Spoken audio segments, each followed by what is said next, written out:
All well?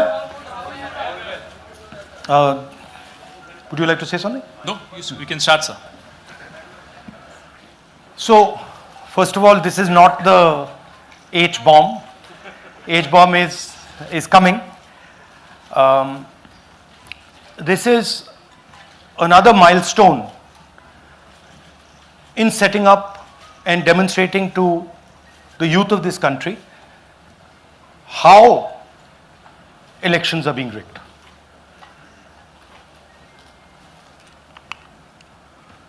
So I'm going to make a claim here, very strong claim,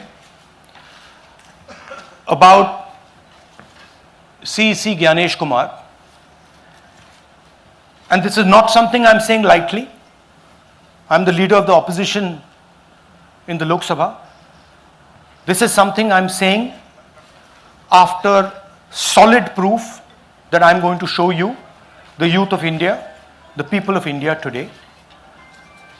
Proof that is black and white, absolutely clear, that the Chief Election Commissioner of India is protecting the people who have destroyed Indian democracy. I'm also going to show you the method by which votes are being added and deleted, and I'm going to show you how they are done, how that is done. In election after election, someone, some force, some group of people has been systematically targeting millions of voters for deletion across India. This is something that we've heard again and again and again.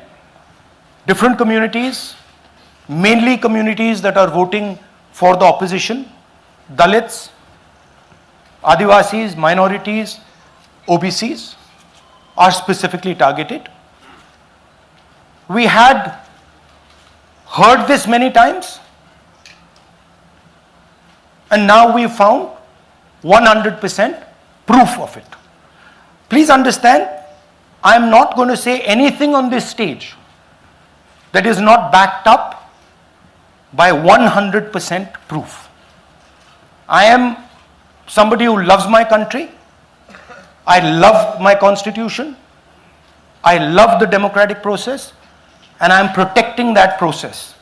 And so I'm not going to say anything here that is not going to be based on 100% proof that you can determine. The burden of the judgment is yours. I am going to lay the proof in front of you. You will see it and say, actually, this is pretty solid proof. Aland is constituency in Karnataka. 6,018 votes. Somebody tried to delete 6,018 votes. We don't know the total number of votes that were deleted in Aland in the 23 election. They are much higher than 6,018. But somebody got caught deleting 6,018 votes. And it was caught, like most crimes, by a coincidence. What happened was, the booth level officer there noticed that her uncle's vote was deleted. And so she checked who deleted her uncle's vote, and she found that it was a neighbor. पड़ोसी ने uncle का vote delete किया था. उसने जाके पड़ोसी से पूछा कि आपने मेरे अंकल का वोट क्यों डिलीट किया. पड़ोसी ने कहा, मैं तो जानता ही नहीं, मैंने तो कुछ वोट डिलीट ही नहीं किया. Neither did the person deleting the vote know, nor did the person whose vote was deleted know. Some other force hijacked the process and deleted the vote. And as luck would have it, got caught. What does the operation look like?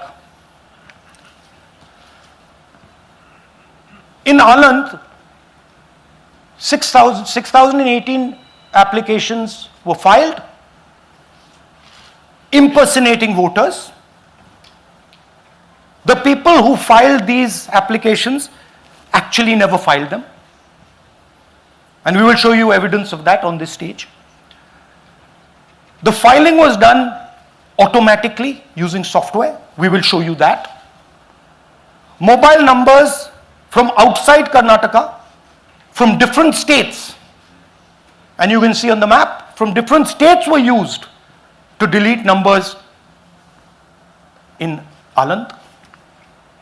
And it was done targeting Congress voters. So this was not random.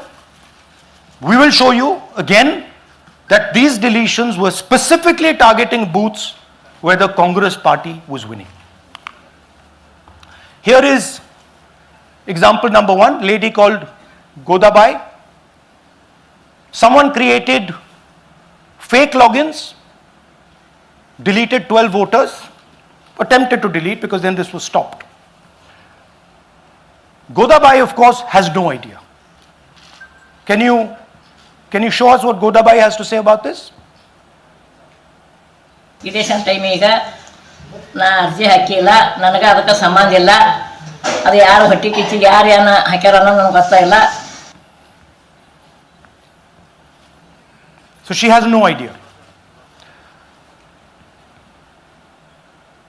These were the cell phone numbers that were used to delete these people. These are not from Karnataka. These numbers are from different states. You can see here.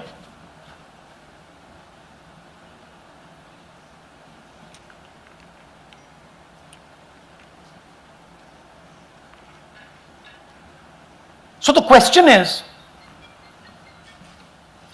whose numbers are these? How were they operated? Where were they operated from? Who generated the OTPs to disturb the process? Now these are questions that arise out of this. Here's example 2, Suryakant. This gentleman apparently deleted 12 voters in 14 minutes. He filled 12 deletion forms in 14 minutes. I'd like you to meet him. He's here. That's one of the people. That's one. Namaskar bhi aiye. Babita Chaudhary is one of the votes that he is supposed to have deleted. Aiye bhaiya. He is supposed to have deleted. This is the gentleman. ये इनका vote delete किया जा रहा था, ये कर रहे थे. इनसे आप पूछिए, बताइए. That's our candidate. हाँ, कन्नड़ा में बोलिए. ನನ್ನ ಹೆಸರು ಸೂರ್ಯಕಾಂತ್ ಗೋವಿನ. ನಾನು ಸರ್ಸಂಬ ಗ್ರಾಮದಲ್ಲಿ ಇದ್ದೆ. ನನಗೆ ನಾಲೆಜ್ ಕೇಳದೆ ನನ್ನ ಹೆಸರು ಮೇಲೆ 9 ಜನರ ಲಿಸ್ಟನ್ನು ಡಿಲೀಟ್ ಮಾಡಿದ್ದಾರೆ. ಅದು ಯಾಕಂತ ಇವರು ನನಗೆ ಬಂದು ಕೇಳಿದರು, ನಮ್ಮ ಹೆಸರು ನೀವು ಯಾಕೆ ಡಿಲೀಟ್ ಮಾಡಿದ್ರಿ ಅಂತ. ಅದಕ್ಕೆ ನಾನು ನಮ್ಮ ಸಾಹೇಬ್ರಿಗೆ ಹೇಳಿದೆ, ನಾನು ಡಿಲೀಟ್ ಯಾರಿಗೂ ಮಾಡಿಲ್ಲ, ಅಪ್ಲಿಕೇಶನ್ ಕೊಟ್ಟಿಲ್ಲ, ಆದರೂ ಡಿಲೀಟ್ ಆಗ್ಯದ, ಅದು ನೋಡ್ರಿ ಅಂತ. ಹಾಗಾಗಿ ತಹಶೀಲ್ದಾರ್ಗೆ ಹೋಗಿ ಇಷ್ಟು ಕಂಪ್ಲೇಂಟ್ ಕೊಟ್ವಿ. ಮತ್ತು ಕಮಿಷ್ನರ್, ಇದು ನಮ್ಮ ಜಿಲ್ಲಾ ಎಲೆಕ್ಷನ್ ಒಂದು ಇದಕ್ಕೆ ಕಂಪ್ಲೇಂಟ್ ಕೊಟ್ವಿ. ನನ್ನ ಹೆಸರು ಮೇಲೆ 12 ಜನರದು ಡಿಲೀಟ್ ಮಾಡಿದ್ದು ನಿಜ ಇರ್ತದೆ. थोड़ा ट्रांसलेट कर लीजिए. मेरे नाम पे 12 लोगों का नाम डिलीट किया गया है. हालांकि मुझे मालूम नहीं, मैं कभी किसी को मैसेज भेजा भी नहीं, मैं बुलाया भी नहीं. ये बबीता आके पूछने से पता चला कि मैंने मेरे फ़ोन से ऐसा मैसेज दिया, लेकिन असल में मैंने किसी को भी मैसेज नहीं किया. आप कुछ कहेंगे? नहीं, ठीक है. Thank you, thank you. Third example, Nagaraj. 2 applications filed and submitted in 36 seconds. Please try and fill these forms and see how long it takes you. Try and fill. And I ask the youth of India, try it. Try and fill the form, 2 forms in 36 seconds. you'll see the answer to this question. Notice also what time this gentleman fills the form. For some reason he gets up at 4:07 in the morning and suddenly fills 2 forms in 38 seconds.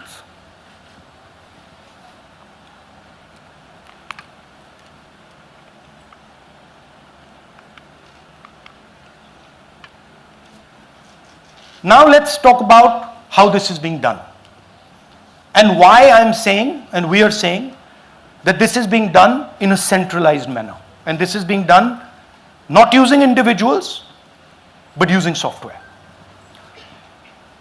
Look at the serial numbers. Serial number 1, serial number 1, serial number 1, serial number 1. Serial number 1 means that this is the first person whose name, this is the first name in the booth. So a software is picking up the first name in the booth and using it to delete voters. So someone ran an automated program that ensured the first voter of the booth was the applicant. That same person got cell phones from outside the state, used them to file the applications. And we are pretty certain that this was done in a centralized manner and it was done at scale. This was not done in a, at a worker level. This was done at a call center level. Okay? Targeted deletions in strong Congress booths. The top 10 booths with maximum deletions are Congress strongholds. Congress won 8 other 10 booths in 2018. This was not a coincidence. This is a planned operation. Now, let's come to why I'm making such a direct accusation about this gentleman, Gyanesh Kumar. There is an ongoing investigation on this matter in Karnataka. The CID of Karnataka has sent 18 letters in 18 months. 18 letters in 18 months to the Election Commission. And they have asked the Election Commission for some very simple facts. Number 1, give us the destination IP from where these forms were filled. Number 2, give us the device destination ports from where these applications were filed.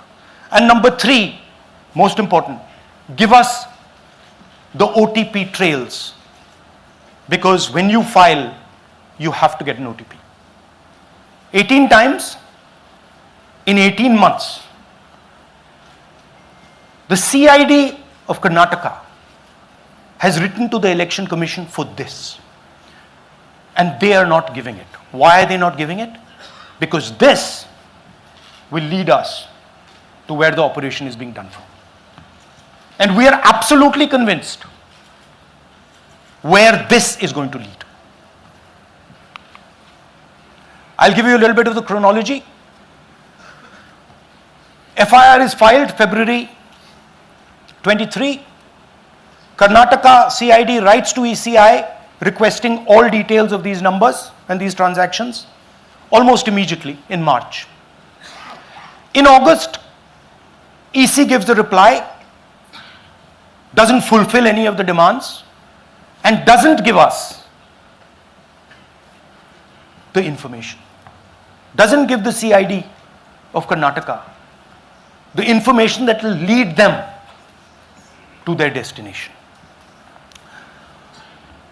January 24, Karnataka CID writes to ECI again and says, please send us full information. No answer. Karnataka CID by September 25, last letter went in September 25, has written 18 reminder letters. While this is going on, the CEC of Karnataka writes to the Election Commission in Delhi and says there is a matter, please provide this information. And the CC of Karnataka multiple times asks the Election Commission. No answer. Now this is absolute solid proof that Gyanesh Kumar is protecting the people who are doing this.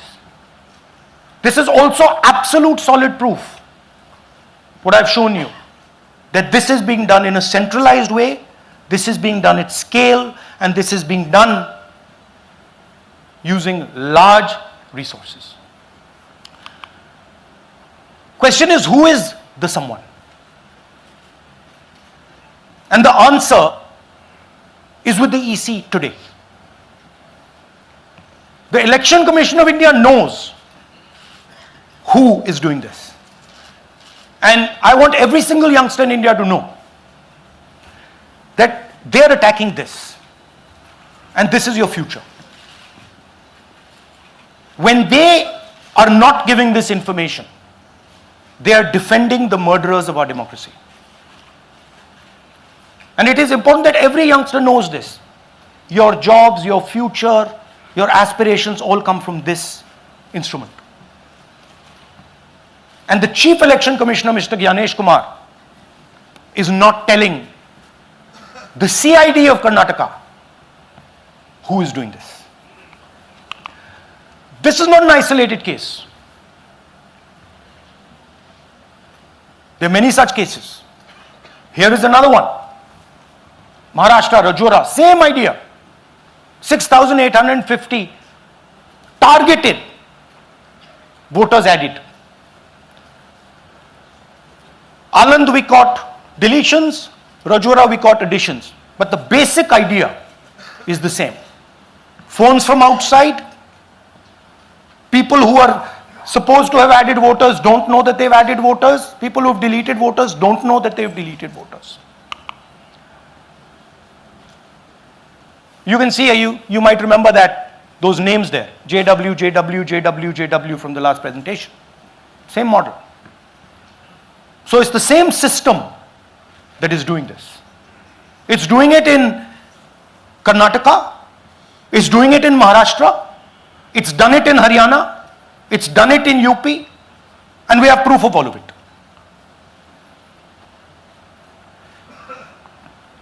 Names are being filled, addresses, the address is Sasti, Sasti, Sasti, Sasti.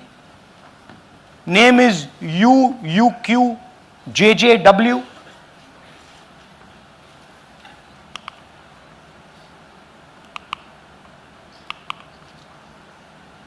So, what are we saying here?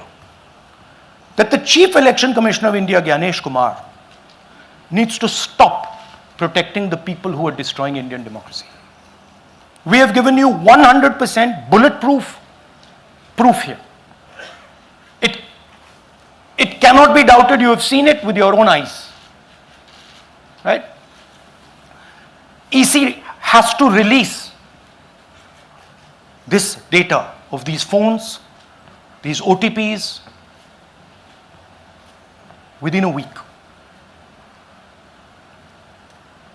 Otherwise, we will know for sure that Gyanesh Kumar is protecting the people who are destroying and attacking the constitution. Thank you. धन्यवाद पीठ हिंदी में बोले? हिंदी कर नहीं, reverse कर दीजिए, पूरा हिंदी में बोल देता हूं, पूरा हिंदी में। देखिए, ये एच बॉम्ब तो नहीं है, एच बॉम्ब आ रहा है, हाइड्रोजन बॉम्ब आ रहा है। ये एक और उदाहरण है वोट चोरी का। पिछली बार मैंने आपको एडिशंस के बारे में बताया था, ये हम आपको डिलीशंस के बारे में दिखा रहे हैं, और सबूत के साथ हम आपको दिखाएंगे कि ये जो डिलीशंस हुए हैं ये सेंट्रलाइज तरीके से कॉल सेंटर के प्रयोग करके, सॉफ्टवेयर के प्रयोग करके किए गए हैं।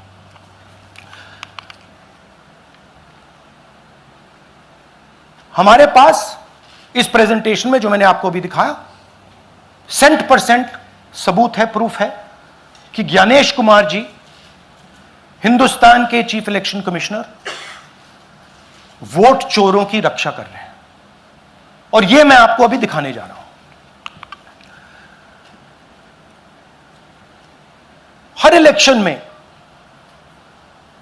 हमें रिपोर्ट आती थी कि वोटर्स डिलीट हो रहे हैं, कांग्रेस वोटर्स डिलीट हो रहे हैं, ऑपोजिशन के वोटर्स डिलीट हो रहे हैं, दलित वोटर्स डिलीट हो रहे हैं, आदिवासी हो रहे हैं, माइनॉरिटी वोटर्स डिलीट हो रहे हैं, ओबीसी वोटर्स डिलीट हो रहे हैं। मगर जब डिलीट होते हैं ऑपोजिशन के ही होते हैं। कर्नाटक में आलंद कंस्टिट्यूएंसी है, यहां पे चोरी पकड़ ली, कोइंसिडेंस से पकड़ी। वहां की जो बीएलओ थी उसने देखा कि उसके रिश्तेदार को डिलीट कर दिया गया था।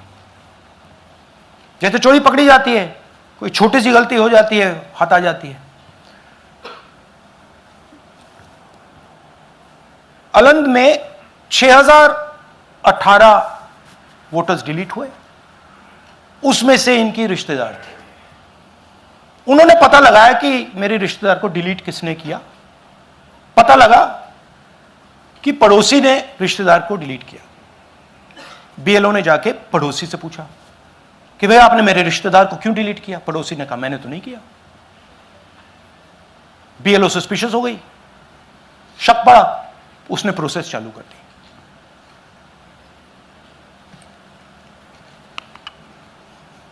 पता क्या लगा कि कोई ना कोई, किसी ने आलंद में वोटर डिलीशन सिस्टमैटिकली ऑर्गेनाइज तरीके से, सेंट्रलाइज तरीके से किया। हमें यह नहीं मालूम कि आलंद में कितने वोटर डिलीट हुए, क्योंकि इससे बहुत ज्यादा हो सकते हैं। 6000, तकरीबन 6000 पकड़े गए, उस पर इन्वेस्टिगेशन हो गया। क्या पता लगा कि फाइलिंग ऑटोमेटिकली ऑनलाइन हो रही है। मोबाइल नंबर्स कर्नाटक के नहीं यूज हो रहे, मोबाइल नंबर्स दूसरी स्टेट्स के यूज हो रहे हैं। इनफैक्ट कर्नाटक के नंबर थे ही नहीं उसमें। मतलब आप दिल्ली में बैठे डिलीट कर रहे हो, आपका नंबर तमिलनाडु का है। आप गुड़गांव में डिलीट कर रहे हो, आपका नंबर झारखंड का है। और जब हम चेक कर रहे हैं कि भैया आपका नंबर है, तो आपका नंबर है ही नहीं, किसी और का नंबर है। और टारगेट करके कांग्रेस वोटर्स को डिलीट किया गया। ये गोदाबाई जी हैं, इनके नाम पर 12 वोटर्स डिलीट किए गए। इनको मालूम ही नहीं, इनको पता ही नहीं कि इन्होंने 12 वोटर्स डिलीट किए। दिखाइए जरा। ಇಲೆಕ್ಷನ್ ಟೈಮ್ ಈಗ ये इनका वीडियो है। ನಾ ಅರ್ಜಿ ಹಾಕಿಲ್ಲ, ನನಗೆ ಅದಕ್ಕೆ ಸಂಬಂಧ ಇಲ್ಲ। ಅದು ಯಾರು ಹೊಟ್ಟಿ ಕಿಚ್ಚಿಗೆ ಯಾರು ಏನ ಹಾಕ್ಯಾರ ಅನ್ನೋದು ನನಗೆ ಗೊತ್ತಾಗಿಲ್ಲ। तो इनको आइडिया नहीं है कि इन्होंने वोटर्स डिलीट कर दिए।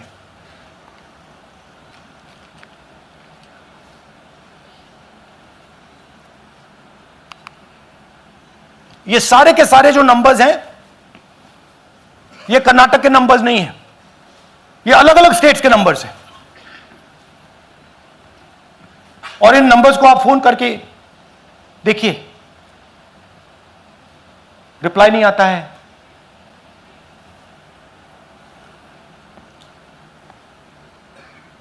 तो सवाल यह है कि किसके नंबर्स हैं, ये किसने ऑपरेट किए, जब इन्होंने ऑपरेट किए ये कहां थे, आईपी एड्रेस क्या था, ओटीपी कैसे जनरेट हुआ, कहां गया, यह सवाल है। यह दूसरा उदाहरण, सूर्यकांत जी जो अभी स्टेज पे आए थे, इन्होंने 12 वोटर्स को 14 मिनट में डिलीट कर दिया। आप फॉर्म भरने की कोशिश कीजिए, डिलीशन फॉर्म भरने की कोशिश कीजिए, देखिए। और जब हमने इनसे पूछा कि भैया आपने ये कैसे किया, वो कहते हैं मैंने तो नहीं किया, मैं तो जानता ही नहीं हूं।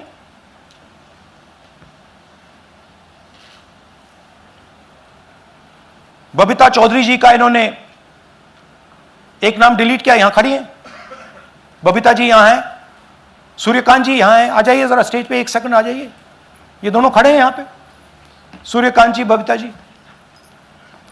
इनको मालूम ही नहीं कि इन्होंने डिलीट किया। Thank you. नागराज जी, इन्होंने 2 एप्लीकेशन 36 सेकंड में फाइल कर दी है। और मजे की बात देखिए, ये 4 बजे सुबह उठ के फाइल कर रहे हैं। पता नहीं क्या हुआ, 4 बजे सुबह कहा कि भैया मैं 2 वोटर को डिलीट करूंगा, और कितने 36 सेकंड में डिलीट कर दिए, फिर सो गए।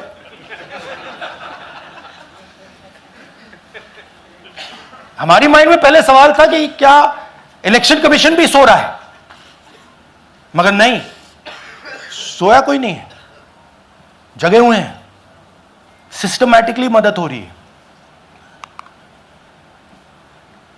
यह देखिए दूसरी बात, जो भी डिलीट कर रहा है वोटर लिस्ट में उसका सीरियल नंबर 1 है। मतलब जो भी वोटर लिस्ट में पहले नंबर पे आता है वही डिलीट कर रहा है। 5वें नंबर वाला, 7वें नंबर वाला, 10वें वाला कोई नहीं कर रहा। तो हो क्या रहा है, सॉफ्टवेयर से यह काम किया जा रहा है। सॉफ्टवेयर प्रोग्राम कह रहा है पहला नाम निकालो और इसका प्रयोग करके डिलीट करो।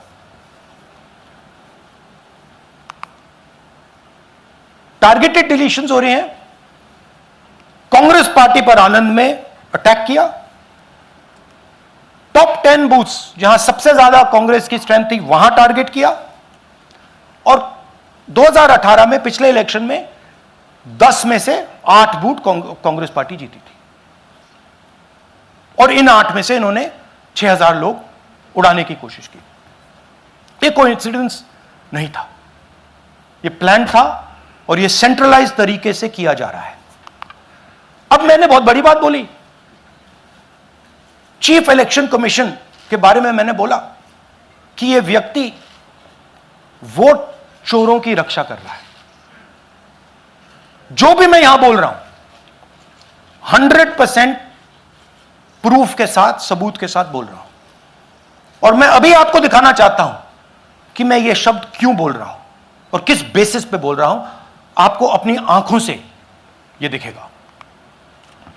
कर्नाटका सीआईडी ने केस चालू किया कि वोटर कौन है, ये फोन किसके हैं, ये आईपी एड्रेस क्या है, ओटीपी कहां गया, इन चीजों के बारे में इन्वेस्टिगेशन शुरू होती है। कर्नाटक सीआईडी ने हिंदुस्तान के इलेक्शन कमीशन को 18 चिट्ठियां लिखी हैं।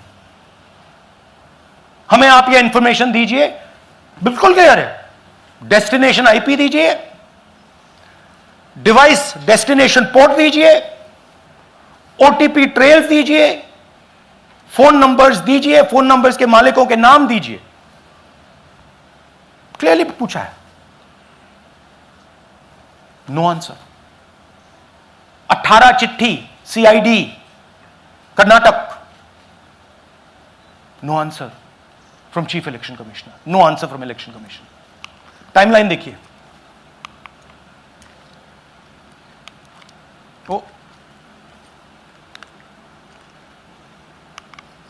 ओके, फरवरी 23 में इन्वेस्टिगेशन शुरू होती है।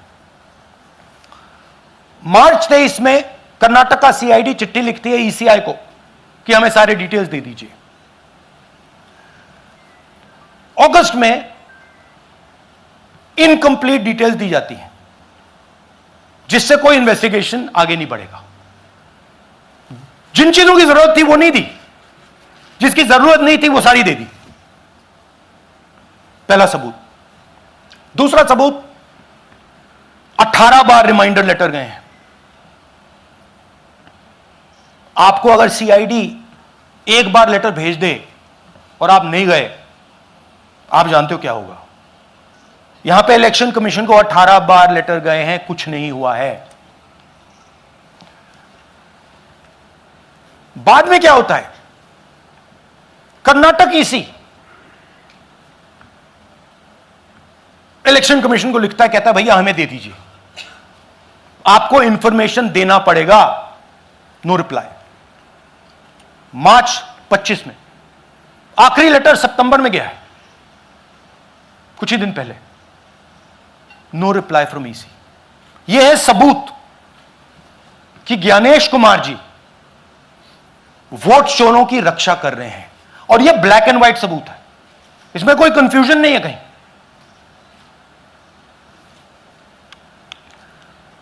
तो सवाल उठता है, ये है कौन जो सेंट्रलाइज तरीके से कॉल सेंटर के प्रयोग से, सॉफ्टवेयर से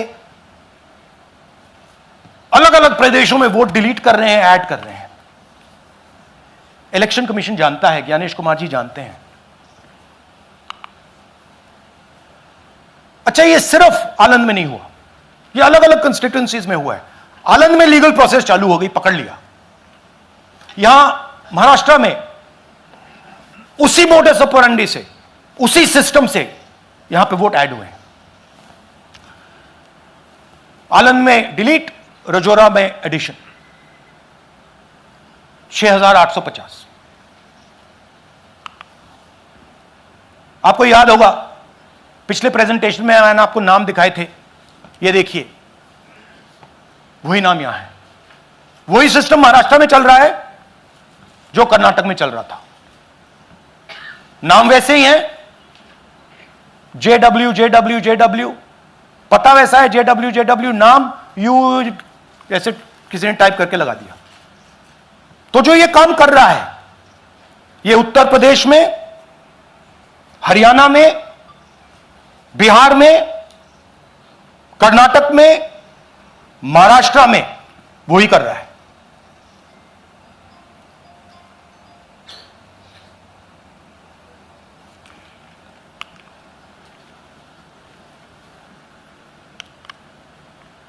तो हमारी डिमांड है, ज्ञानेश कुमार जी, आप अपना काम कीजिए। आपने ओथ लिया है, आप हिंदुस्तान के चीफ इलेक्शन कमिश्नर हैं। आपसे कर्नाटक की सीआईडी सबूत मांग रही है। आप कर्नाटक की सीआईडी को यह सबूत 1 सप्ताह के अंदर दे दीजिए, नहीं तो पूरा हिंदुस्तान के सारे युवा इस बात को एक्सेप्ट करेंगे कि आप हिंदुस्तान के कॉन्स्टिट्यूशन, हिंदुस्तान के संविधान की हत्या में शामिल हो, हिंदुस्तान के संविधान की रक्षा नहीं कर रहे हो, और वोट चोरों की आप मदद कर रहे हो। Thank you. और थोड़ी देर में हम आपको हाइड्रोजन बॉम्ब दिखाने जा रहे हैं। नहीं, आज नहीं, थोड़ी देर में उसकी प्रिपरेशन चल रही है। क्योंकि हम देखिए, मैंने टीम से कहा है कि अगर मैं स्टेज पे जा रहा हूं, ब्लैक एंड व्हाइट प्रूफ नहीं होगा, मैं नहीं जाऊंगा। अगर ब्लैक एंड व्हाइट प्रूफ होगा, जो कोई मतलब उसको निगेट नहीं कर सकता, मैं जाऊंगा। मैं देश के कॉन्स्टिट्यूशन की रक्षा कर रहा हूं, संविधान की रक्षा कर रहा हूं, मैं लोकतंत्र की रक्षा कर रहा हूं, और मैं सच्चाई आपके सामने रख रहा हूं। बहुत बहुत धन्यवाद, नमस्कार, जय हिंद। सर 3 सवाल। पीटीआई से संजीव चोपड़ा। या राहुल जी, दिस साइड। या राहुल जी इधर, हाँ, कहाँ है? To your right. हाँ, हेलो।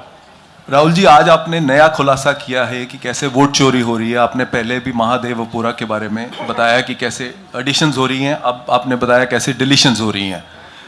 लेकिन देखने में ये आ रहा है कि इलेक्शन कमीशन इस पे कोई एक्शन नहीं ले रहा, और आगे चल के वो तैयारी कर रहे हैं पूरे देश में एसआईआर लाने की। तो आप इस मुहिम को आगे कहां तक ले जाएंगे, और एसआईआर के बारे में क्या करने वाले हैं? देखिए, हम आपके सामने क्रिमिनलिटी रख रहे हैं। हमारा काम आपके सामने सच्चाई रखने का है, और हम रख रहे हैं। हिंदुस्तान में दूसरे इंस्टीट्यूशंस भी हैं, सिर्फ इलेक्शन कमीशन नहीं है, लीगल सिस्टम है, उनको भी इन चीजों को देखना चाहिए। यहां पे हम चीफ इलेक्शन कमिश्नर के बारे में ब्लैक एंड व्हाइट कह रहे हैं। आपने कहा कि हमने एडिशन डिलीशन दिखाया, पहले प्रेजेंटेशन में मैंने एडिशन दिखाया था, अब हमने डिलीशन दिखाया है, मगर हमने एक और चीज जोड़ दी है, एडिशन और डिलीशन का सिस्टम, उसका स्ट्रक्चर, उसका तरीका। और हमने यह दिखाया है कि जो डिलीट कर रहा है, जो ऐड कर रहा है, महाराष्ट्र में, कर्नाटक में, यूपी में, वो एक ही आदमी है, एक ही फोर्स है। हमने आपको वो एड्रेसेस दिखाए। Same system is being used in Maharashtra, is being used in Karnataka, is being used in Uttar Pradesh, is being used in Haryana. Same people are doing it. से Siddharth, ANI। Sir, this side, sir. हाँ Sir, on your left, sir. हाँ On your left. This side, sir, on your left. Sir, मेरा आपसे सवाल ये है कि जब आप कह रहे हैं कि ज्ञानेश कुमार जो चीफ इलेक्शन कमिश्नर है, उन्हें पता है ये कौन कर रहा है, हाँ। और ये पॉलिटिकल फायदा जरूर किसी को हो रहा है। आप कह रहे हैं कांग्रेस के बूथ के ऊपर ही हाँ। सारे वोट्स डिलीट किए जा रहे हैं, तो वो कौन लोग आपके हिसाब से हैं जिनको ये फायदा पहुंच रहा है, पहला। और दूसरा ये कि वो आपने एक देखिए, हफ्ते का हाँ, समय दिया sorry। है, जब आपने एक हफ्ते का समय दिया है, तो क्या एक हफ्ते बाद आप इसको आगे कैसे इनिशिएट करेंगे? क्या आप लोग कोर्ट का रास्ता अपनाएंगे या और कोई हायर एजेंसी से इस बात की डिमांड करेंगे? क्योंकि ये ऑर्गेनाइज्ड तरीके से क्राइम दिखाई दे रहा है जो आप बता रहे हैं, अगर आपकी बात के ऊपर जाएं। देखिए, फ्रैंकली ये जो मैं यहां कर रहा हूं, ये मेरा काम नहीं है। मेरा काम डेमोक्रेटिक सिस्टम में पार्टिसिपेट करने का है। मेरा काम डेमोक्रेटिक सिस्टम की रक्षा करने का नहीं है। वो काम हिंदुस्तान के इंस्टीट्यूशंस का है। वो काम वो नहीं कर रहे हैं, इसलिए मैं कर रहा हूं। अब मैं आपको यह कह सकता हूं कि हमने आपको 2 बार सबूत दिखाया है,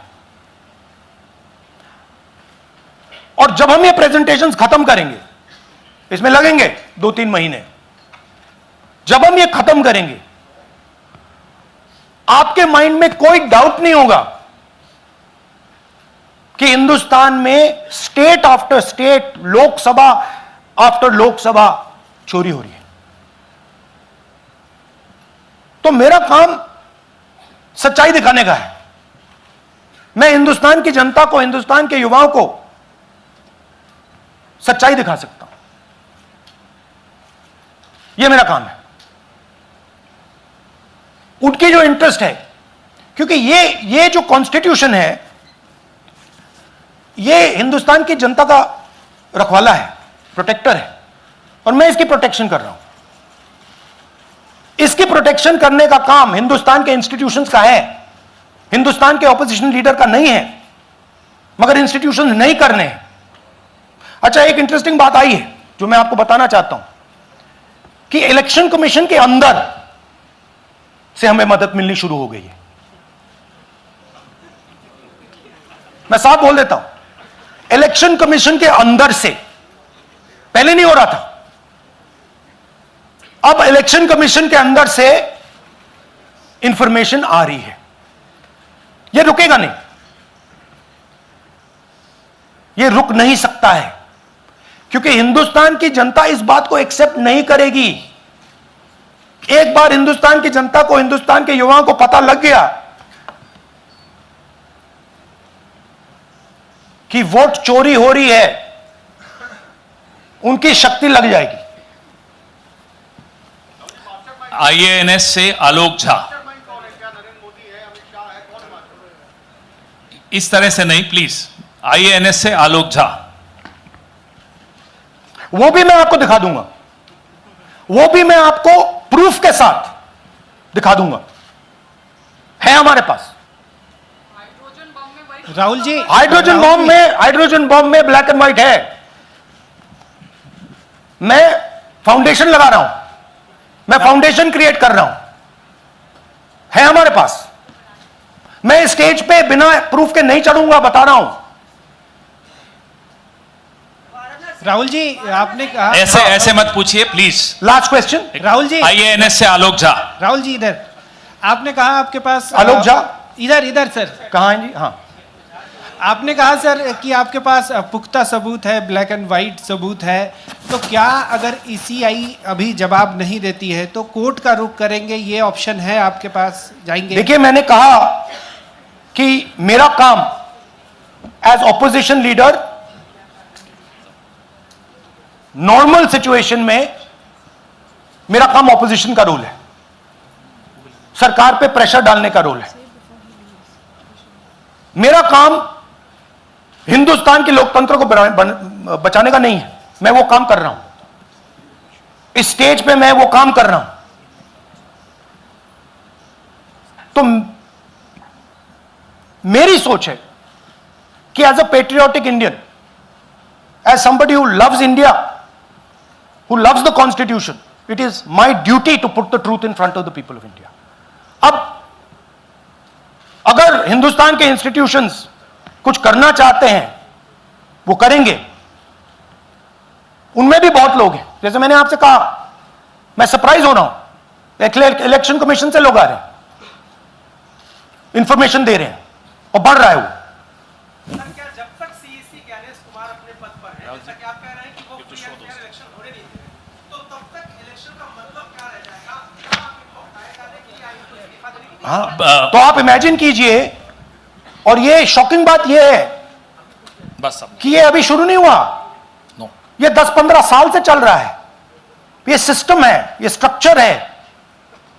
हिंदुस्तान की जो डेमोक्रेसी है वो हाईजैक हो गई है। I am shocked frankly. Democracy, brothers and sisters, democracy can only be saved by the people of India. Nobody else can save democracy. Rahul Gandhi can come here and say something and say this is the truth. But the people of India, who I believe in, who I love, can do it. The day the people of India realize that आपका जो लोकतंत्र है, आपका जो संविधान है, वो आपसे चोरी हो गया है, उस दिन काम हो जाएगा। Thank you. अब आप लोग अपने स्थान पर खड़े हो जाइए राष्ट्रगान के लिए। ये है इनकी डिटेल लिस्ट, देख लीजिए।